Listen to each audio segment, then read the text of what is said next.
Welcome in, ladies and gentlemen, a short edition of the Duval Dive here. Of course, I am Kyle Nash, the student of the game of Fans First Sports Network. And typically, you see Travis D. Holmes doing these short things. And hey, normally I live the scout work to those that are good as scouts. I am not a great scout. I've talked about this on the show. Of course, this is why we had Toriano Knows Ball this past week. Make sure you check out that episode, as well as other solid guests at some point soon. I would imagine our good friend Jamal St. Cyr and Dan Griffiths on that list, and who knows, maybe others. But enough about what's upcoming. Let's get to my topic here at hand. I may not be a great scout, but one thing I can tell you up front immediately, first and foremost, period, point blank, Abdul Carter going first overall out of Penn State in this 2025 NFL draft is ultimately a really bad thing for you Jacksonville Jaguar fans.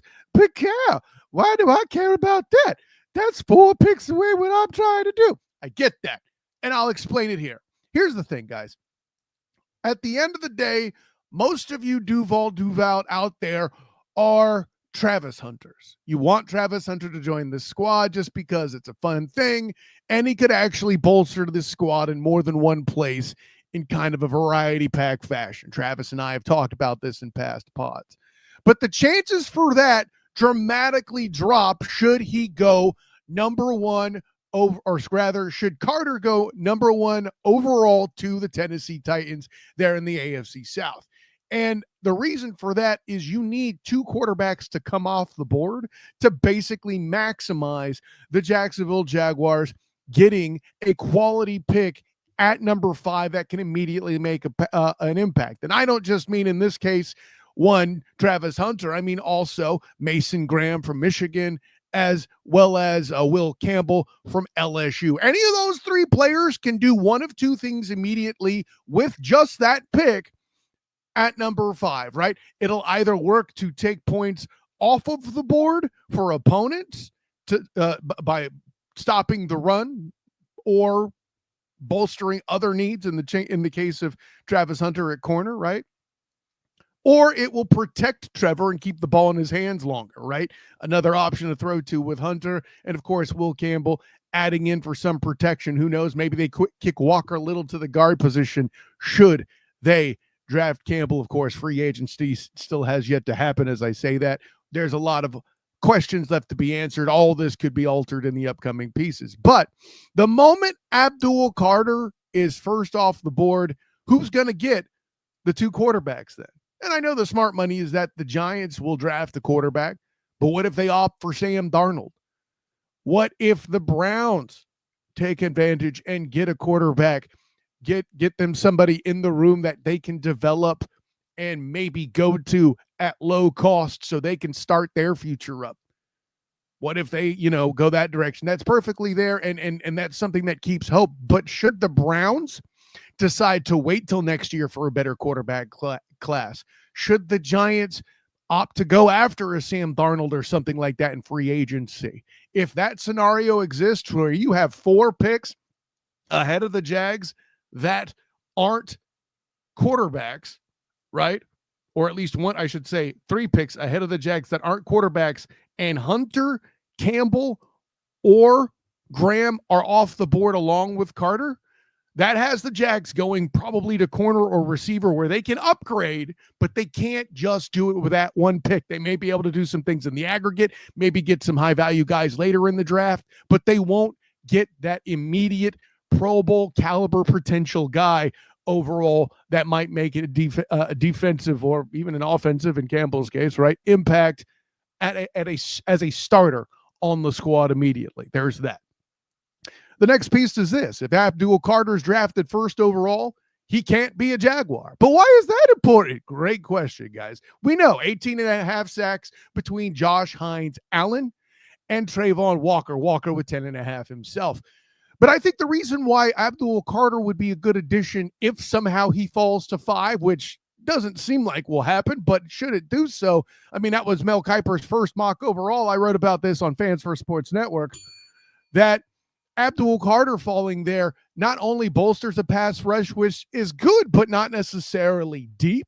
It also brings in somebody who could play well off the ball. Foye Oluokun is excellent as the captain of that team, probably one of the, if not the most underrated linebacker in the league, regularly in the top 5 or 10 in tackles in the entire league, regularly having over 100 of them.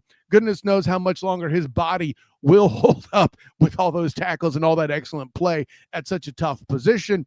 But it seems other than him, the linebacker core isn't exactly super great.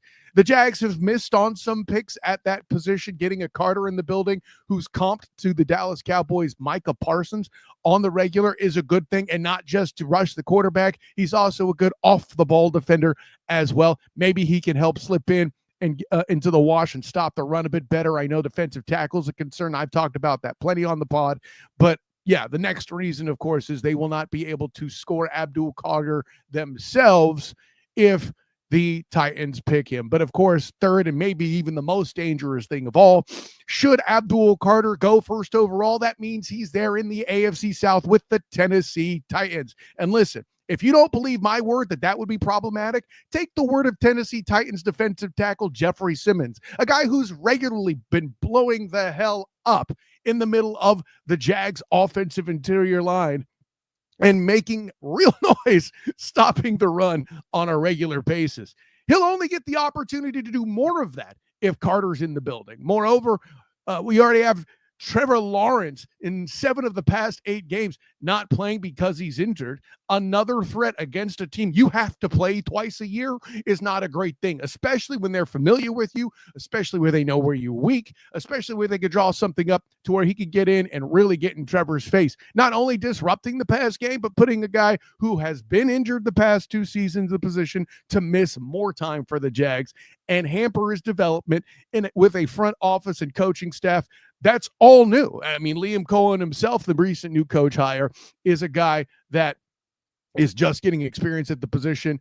He's hanging the bell around the neck of Trevor Lawrence to carry the franchise offensively. He's declared that very much so. And listen, I know you Travis Hunters out there are excited of the prospect of him getting there, but it's that combination of him, Graham, or Campbell that could possibly, especially Campbell, negate a Carter being in the room. But if you don't get any of those guys, it's because Carter was taken first overall. So not only is he damaging you, but one of those 3 names aren't there for you to fight back against the Titans in particular. And now, the reason why that matters is that's 2 of your games. That's 2 division games. It's very heavy playoff potential implication there.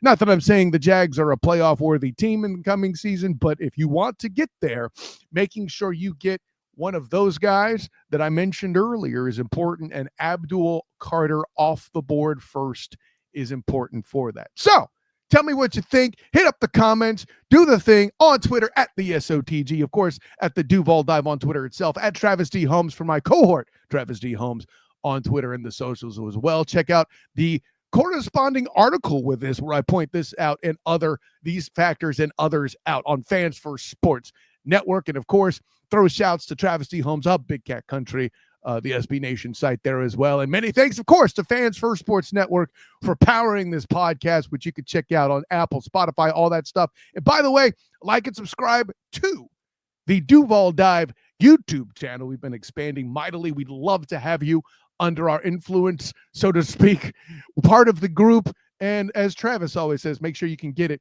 while it's still free, folks. It's one of those fun things where we like to give you the information you want and need about your Jacksonville Jaguars. So, with all that in mind, thanks for checking in. An honor, joy, and privilege. But until next time, everyone, class dismissed.